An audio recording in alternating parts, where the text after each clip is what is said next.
All right. We've organized our data. We've had a little intro into how to think about models. But now it's time to use them. So let's remember what we're up to here. Why do we collect data in the first place? Data is collected for the purpose of design transformation. We do not collect data to have data. We do not collect data to do an anthropological analysis of the nature of the world and culture. Data that's collected for no intent cannot drive design thinking. The data that's collected in contextual design is collected for the purpose of design.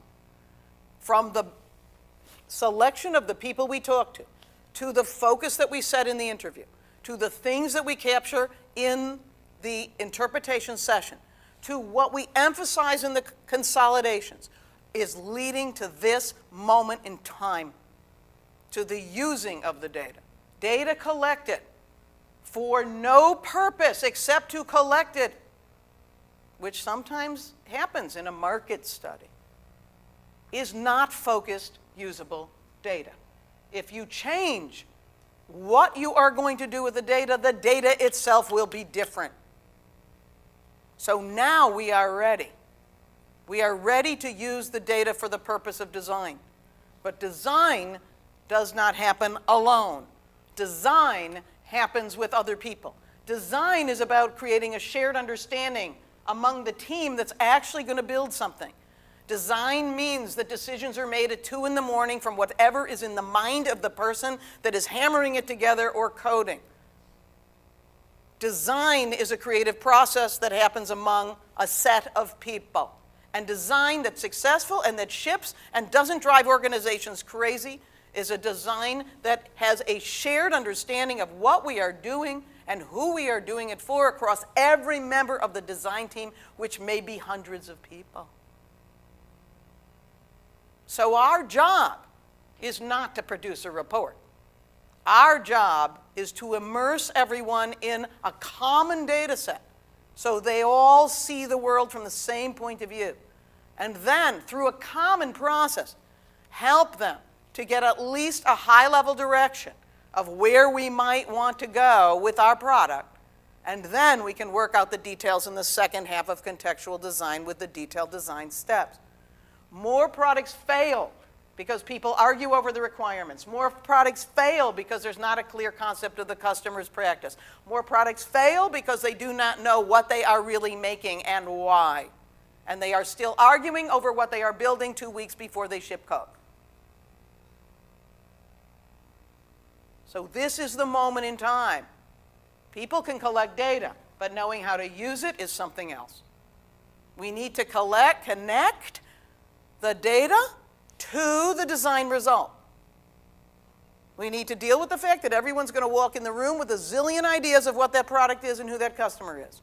They're going to have incredible attachment to their own personal design ideas that they never want to give up even if nobody wants them. They're going to have incredible attachment to the last thing any big customer said to them.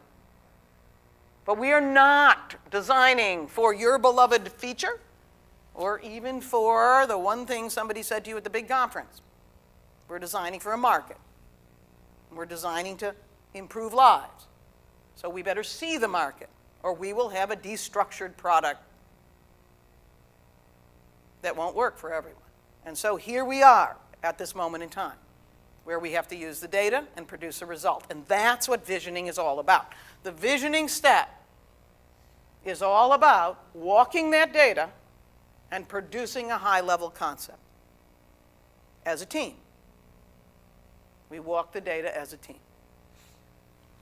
And some of those teams during the wall walk, which we're going to talk about first, can have all the stakeholders. Many people can come in and do the wall walk, so everybody's immersed in the data. Doesn't work to have many people in the visioning session, but there's interesting strategies for that as well. So let's start with the wall walk. We created all these models. We're in a big conference room. All the models, the affinity and all the models are printed and they're all over the room. Sometimes it might be 2 rooms. You have 5x7 Post-its. You have green Sharpies and blue Sharpies. And you are ready to immerse people in the data, whether they collected it or they did not. We need to get in the same place, and we need to say what really matters to the customer data, and we do that with the wall walk. And we start with the affinity. Consolidated models are all communication devices. And if we do it together in a group experience, and this may occur over 2 to 3 days, we will get a shared understanding and an agreement that we can all march forward to in the different roles we play in our organization. For the affinity, we get the big picture of the issues, what really matters and what we can let go of, and what's true about the customer population. And we generate ideas based on that data. For all the rest of the models, we're looking to streamline and reinvent the work, and we dialogue with each model to get focused on what we want to address and what we are not going to address. And then we generate our concepts through storytelling in the visioning process. That will allow us to generate transformative ideas. The point is that the data stimulates design thinking. It does never tell you what to do, but it allows you to see what the world is and knowing technological possibility to come up with new ideas and to let ideas go that you're overly attached to that have no place in this product given the way the data really is. Now, sometimes you may look at the data and you look at that whole wall and you go, do it. Because the wall is so obvious. Like, what a mess. Look at that giant thud factor piece of the wall. It says, horrible technology problems. And it delineates in the blues, zillions of them. You go get a sub-team and you say, go away, fix all that. And that's the only way the wall tells you what to do. So, invention happens between us and the data. We use the voice of the customer for the customer to tell us what is happening with them and who they are. We don't ever ask the customer what we should build. That is not how you do requirements gathering. Design comes from our relationship between our immersion in the lives of the people we're going to support and what is technically possible given the mission of our company. That's that triangular nexus of the origin of design. And we immerse that team together because then we can use all of your brilliance to come up with something. All right. Walking the affinity. You see your affinity here. It's all over the wall. Lots of panels printed nicely. This is an individual experience done as a group. Pretend you're in an art museum in the old days when no one was allowed to talk. You're going to have your individual experience with the data. You are not going to talk to anyone else.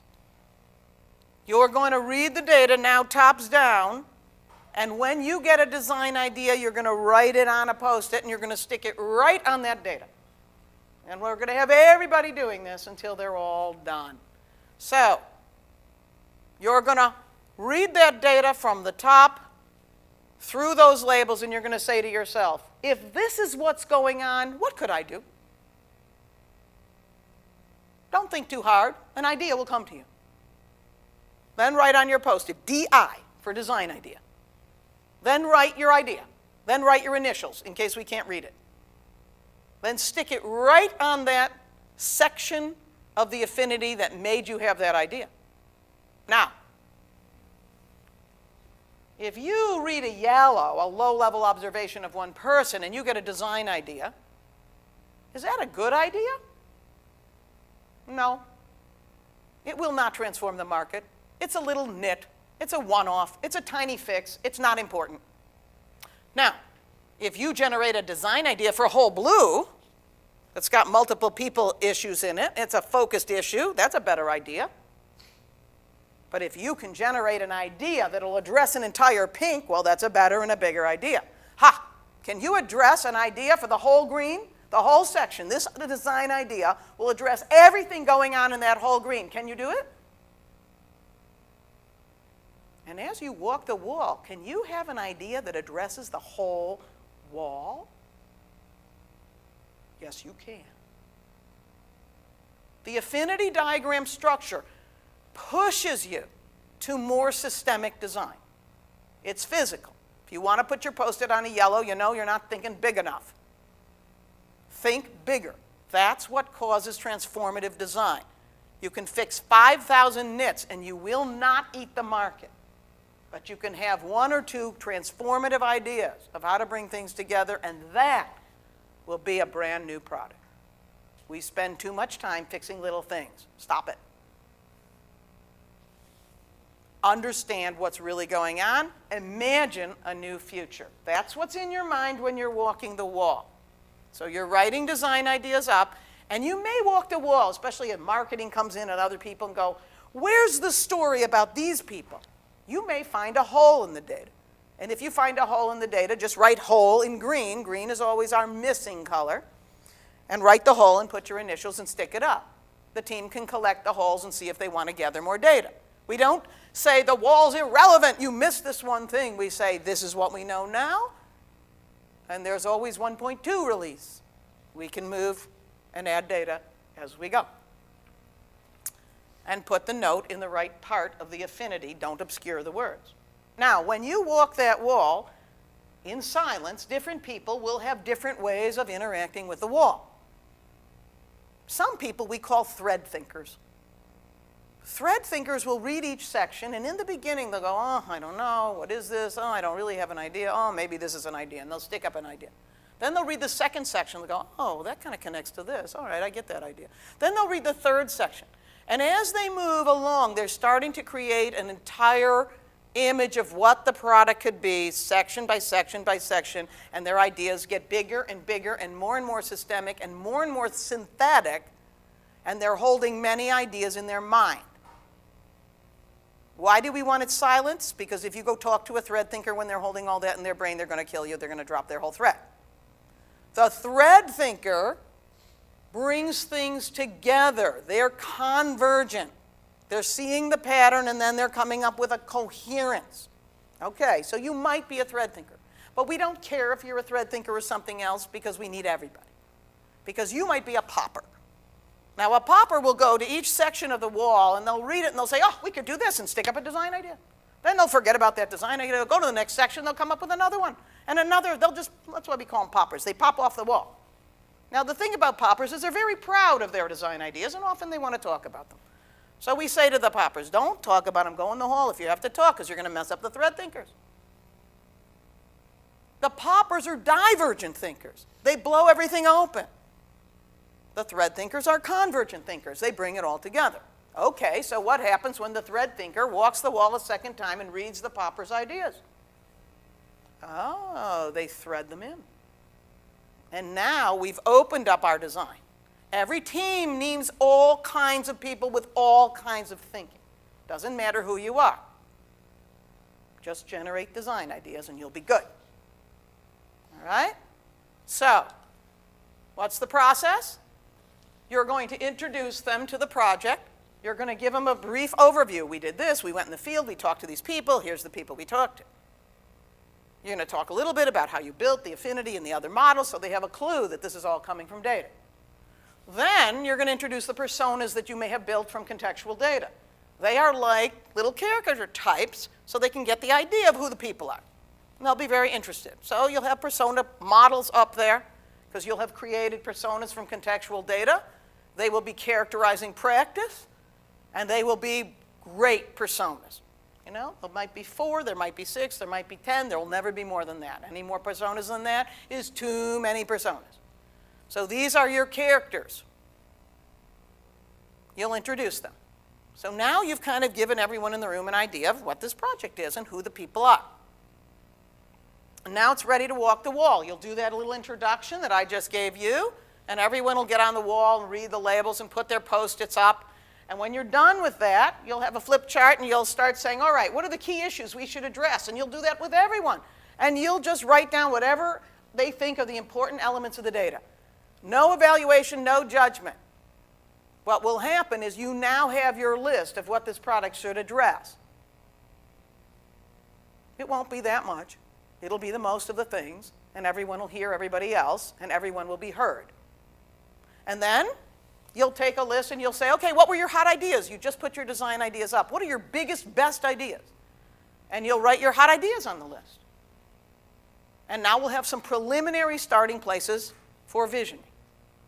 And then we'll send you off to walking the consolidated models. We may have them at stations with people who are building that model at each station.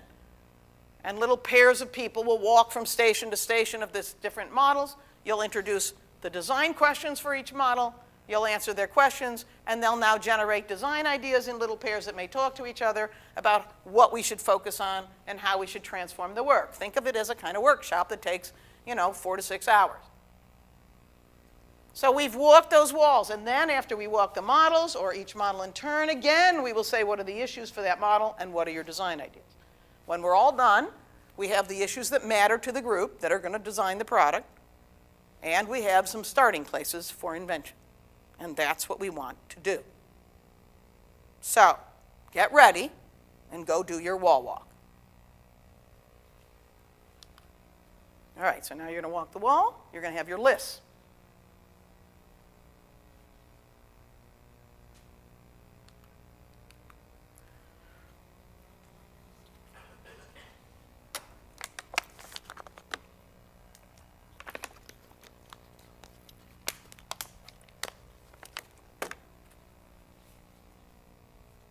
Ready? All right, you walk the wall. We know what you think the issues are, and we got some preliminary hot ideas. What's neat about hot ideas is sometimes they clunk up together.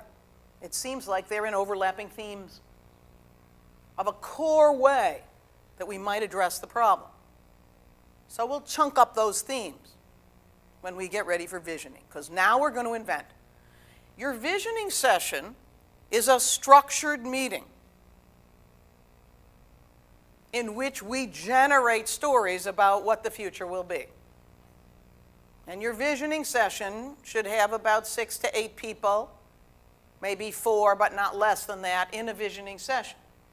But if you have 20 people walking the wall, that's too many people for a visioning session. So sometimes, and stakeholders don't really want to be there, you take the core people that are going to design. And we may start with a coherent big vision, but then break into parallel visions after that. You have to manage the meeting. So let's look at the real process. We've started with our issues lists and our hot ideas, and we'll also list what's technically possible to make sure everybody knows what technology we can draw on for our invention.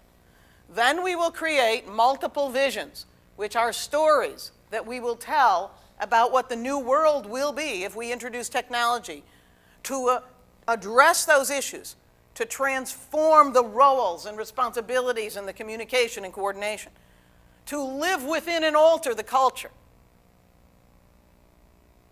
to take advantage of the physical environment, to automate the artifacts, and to streamline the tasks in the sequence model. All of what we just walked will be in our minds. And now we can let our best tool reinvent the future, knowing it all, believing in our own capability to do that inner last step of synthesis so we're living out of the lives of the user. So we'll do a kind of brainstorm storytelling process. And I'll describe that in a minute. It's not a list, but it has the same rules of engagement. No judgment. Everyone participates. Everyone listens and is valued. And we move at a quick pace. We will evaluate, but not till we do a whole set of visions. And then, after we do a whole set of visions, we'll do what we call pluses and minuses for each vision. And then we'll look at each vision and we'll say, what are we terrified of in this vision? We'll never do it. And we put a big red X through it. And what do we know is easy? And we circle that in green. And then we say, what here do we need to investigate but we still want to pursue? And we give that yellow. And then we might say, what's a good sales point? Everyone would be excited if we did it, and we make that in blue. And then taking those together, we create one consolidated vision or story, which may then be turned into a series of slides for easier communication with stakeholders. But that's our process of generating our high-level concepts. So this is the big picture of what's going on over the 2 to 3 days of a visioning session. Walk the wall, and then do this. This is a vision, and it looks exactly like that. And it's drawn on a flip chart, and it's facilitated in an organized meeting. Your 6 or 8 people are sitting in a semicircle here, and here's my flip chart. And we've got our hot idea, and we're going to start telling the story of the new world using this hot idea as a starting point. And we're going to keep our personas in mind, and we're going to say, okay, you know, Joe the juggler, the home task juggler, it's Monday morning, and we're going to tell that story of Joe and how he interacts with his software and hardware and how he walks in the world and how he goes in his car and, you know, what happens automatically under the hood. And so you can see there's UI-ish looking things, and there's under the hood looking things, and there's mobile device looking things, and there's automated looking things, and there's telephone manual looking things. The purpose here is to tell the story of the new world. And we do it just like a Halloween ghost story. One person starts the story. Someone else picks up the line and builds on it. Someone else builds on that. Someone else builds on that. Everyone gets to talk. The person who's running the vision, writing the vision, has to keep it all coherent. And we tell our story. Each story takes about 20 minutes. And then we go and do the next story and the next story. And maybe we'll do 3 to 6 stories. That's enough. So the point is that we start. Who am I and what am I doing? And then we weave that story together. The story drives what we're going to do technically. How do you know what story to tell? Well, you just walked all the data. You know all the roles. You know all the structure. You know all the sequences. You're telling the story you already know. You're just changing it. You're reinventing right inside that story. Loosely, quickly, believing that you understand the data and you can move. Don't think too long. Remember, it's creative. It's like making a movie. You can see the people moving in your story. Just tell me what's happening. So there's rules in the visioning session. The pen, that's what we call them, the pen is the one with the pen. The only one that gets to draw on the flip chart is the pen. The pen is listening and drawing everything you say. If it's a good pen, they'll draw what you say. The pen is also synthesizing it. They're bringing it together. Sometimes somebody's going to want to start a story that's not really the story of this hot idea. We might write another hot idea down. We might save that for another thing. The pen has to have a sense of the coherence of the story. The pen doesn't have to be a great artist. The pen has to be a great listener and a great synthesizer. If the pen doesn't write your story, you're going to start jumping up and hovering over the pen and wanting the pen to write it down. It'll be chaotic. You got to have a good pen. It's a facilitated session. So the pen is a very important person. Now the team is the one that's telling the story. They're sitting in their chairs and they're yelling out the next thing that's happening and the next thing that's happening. And the pen is writing it up as they go. Well, sometimes they would say, oh, I don't like that. What if we do this? And the pen is going to have 2 ways of writing it down. We can decide later. Now the poker is the moderator. So the poker is standing outside the group and listening. The poker is watching this person agitated because he feels like he's not talking. And the poker is going to go, Joe, do you have something to say? The poker is going to hear one guy talking all the time, and the poker is going to say, you don't get to talk yet. Who else has ideas? So the poker is moderating what's going on. And the poker might look, and if the pen is looking overly overwhelmed and isn't saying something, the poker might say, pen, are you getting everything? And the poker is looking at the list of issues. And when the team runs down in the story, they'll say, what are you going to do with mobile devices? And they'll throw the issue in. And now the story will keep going. So the poker's poking the team. And so we run our process. And, you know, there's a few conventions of drawing, but you can make up your own. You don't need to make it pretty. That wastes too much time. Stick people are fine. Hats for different kinds of roles. Cars for movement. Lakes for big, faraway things. You know, squares and these things for behind-the-scenes actions. Databases for data. Screens that are blown out. We don't care about the UI yet. We're just putting down this stuff goes together right here. So that's what's happening when we draw. Now, after we've done all our different visions over our couple of days, now we're going to think. We've been non-judgmental all this time. Okay, so for visioning, before we get to pluses and minuses, don't use multiple pages for one vision. A vision has to fit on a flip chart page. If it can't fit on a flip chart page, it's too much. Start another vision with another pretext. Don't talk in generalities. You have to say explicitly, Joe went here, he did that, he saw this user interface, it had this data in it. We don't care about the interaction paradigm, he clicked here, da-da-da. But everything is very particular about what it is that's going on. And if you're running under the hood, you're going to say, and the collector is collecting this data and he got it from that system, etc.